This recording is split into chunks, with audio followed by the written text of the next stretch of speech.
been, well, it's January the 4th.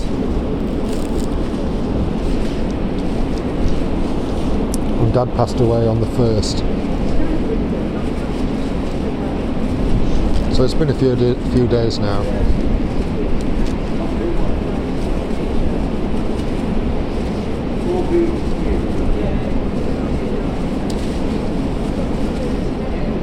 And whilst I do have a sense of relief about the fact that A, he's no longer suffering, and B, the huge impact of what was happening to him, that was happening, was having on our family, everything seems quite empty at the moment.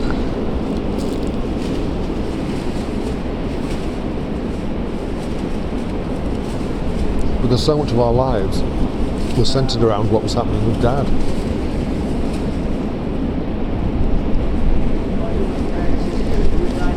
And so now, everything seems really quiet. Sorry, I'm spitting bits of pastry everywhere. But yeah, everything seems so quiet.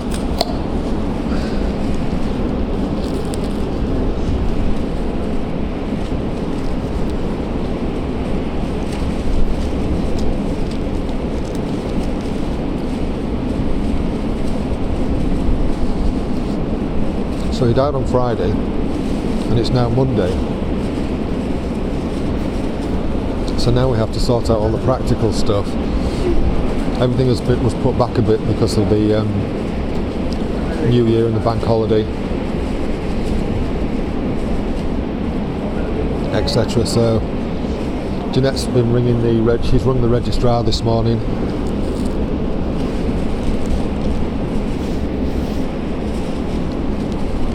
And because of COVID, everything has to be done differently.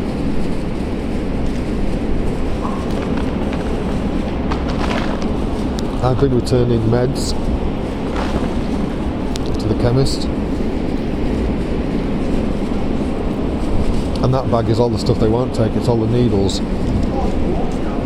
all the sharps, and all the unused needle drugs. So all that has to be returned via the local authority. It has to be disposed of by the local authority.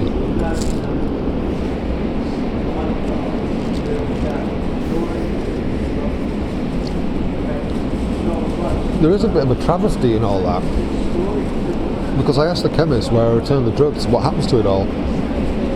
Because there's so much unused, unopened boxes, and it all gets destroyed.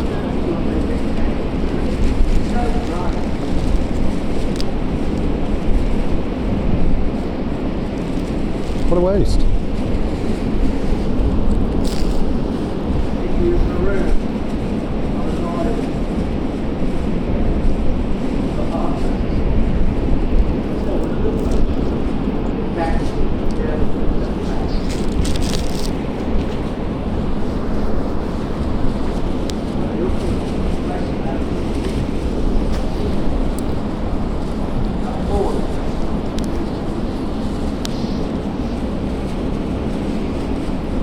The hardest part in all of this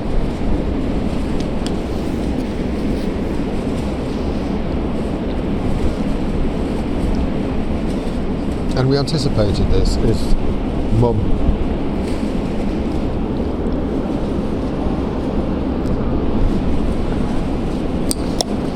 With her having Alzheimer's.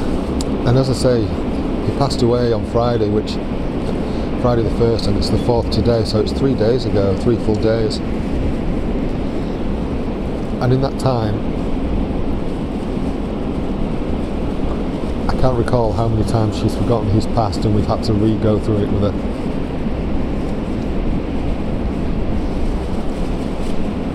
Had to go through all the full realisation over and over again for her about what it means, and the upset.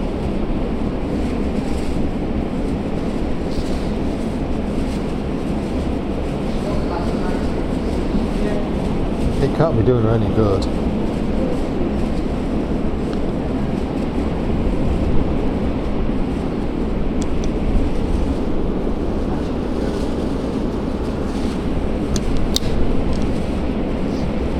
And I think because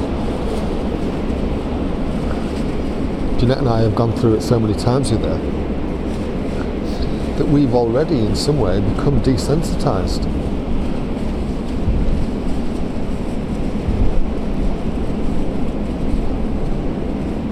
It doesn't mean we don't have our own tearful moments, because we do.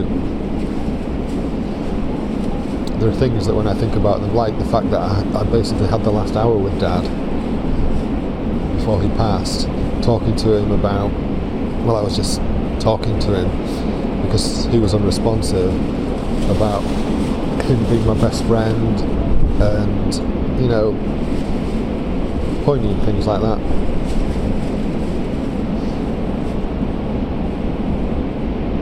I've totally lost track of where I was going with that. Oh yeah, I still have, thinking about those things still evokes a lot of emotions and feelings, as you might imagine.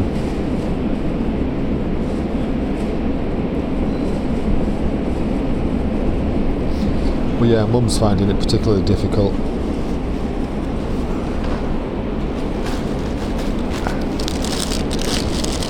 Before you start judging me, I haven't had breakfast today and it's now gone midday. So I'm having a 2 pasty, 2 pie breakfast.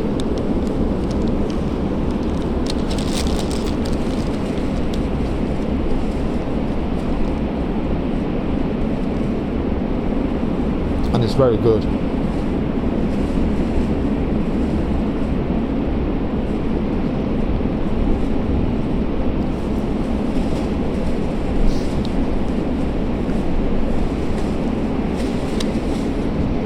Don't know whether you can hear it in the background, but the sea is really rough today.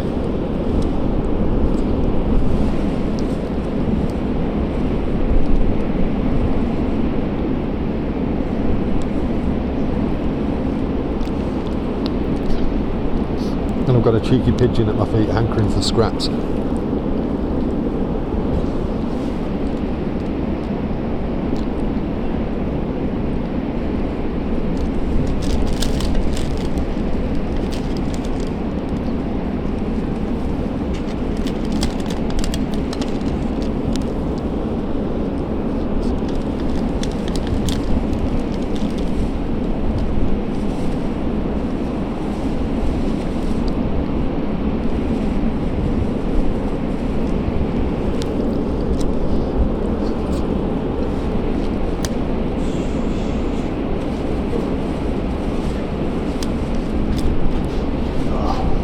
I feel a bit numb, if I'm honest.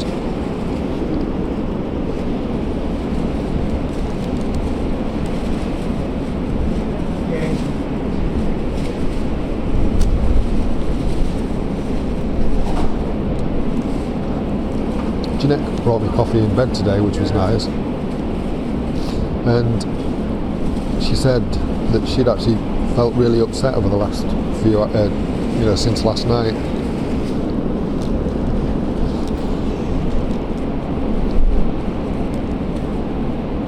Mostly because it was a long, slow, horrible death.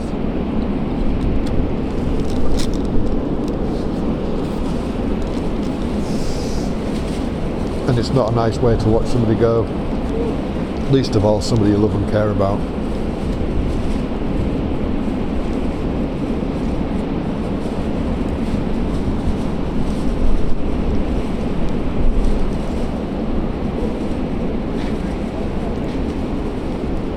Not nice at all.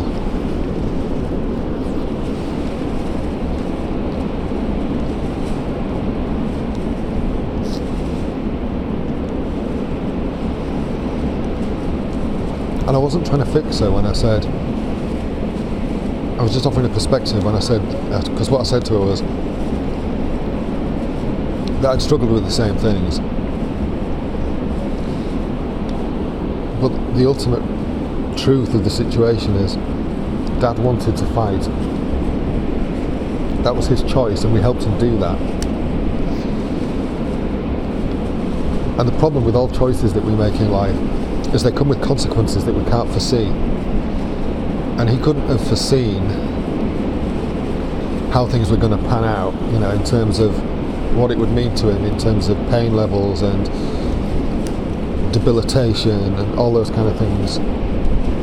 I still actually can't get over the fact that he became so weak, physically weak, how he lost the use of his legs and so on. I'm at a loss how biologically that happened.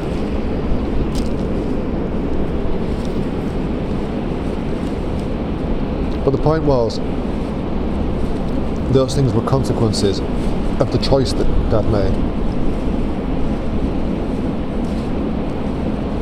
And all we could do was try and make those easier, make those outcomes easier for him. Which we did. That's exactly what we did try and do.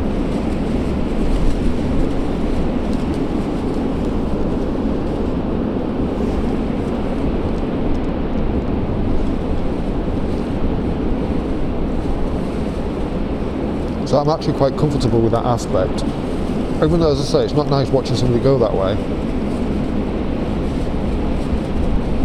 I have no regrets in terms of what we did to try and help him.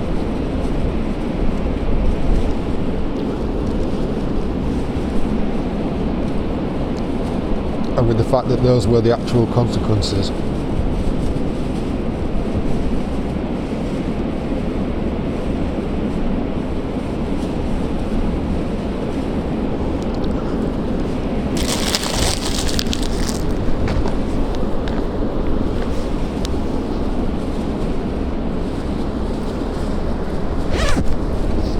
It's a bit like,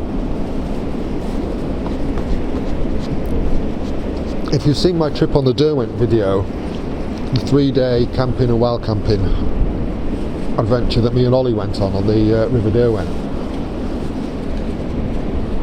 Sorry, I meant to say kayaking and wild camping. If you've seen that, you'll know that I ended up with a couple of quite bad bites on the inside of my knees, horsefly bites. And also the first day I was really uncomfortable in that kayak. I hadn't done such a long stint in that Ryber drop stitch kayak. And whilst before we set off there was this great sense of adventure, I couldn't possibly know what the consequences of the adventure would be. What situations and circumstances would crop up along route. A bit like when we hit the sticking point on the river. And so when you don't know what these things are going to throw up.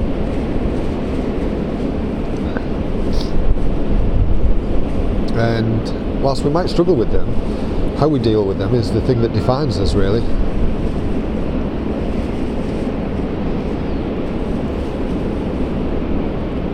Yeah, I mean that kind of philosophy, if you like, it's just prevalent throughout all areas of life and all aspects.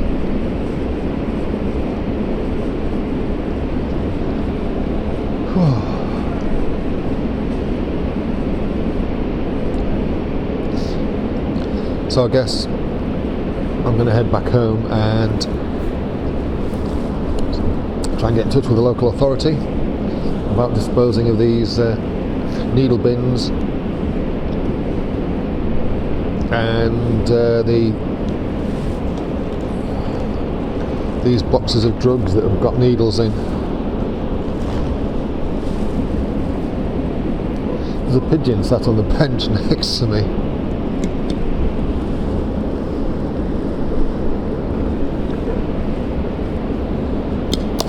Cheeky little monkey he is. I'll just move the camera around, see if you can see him.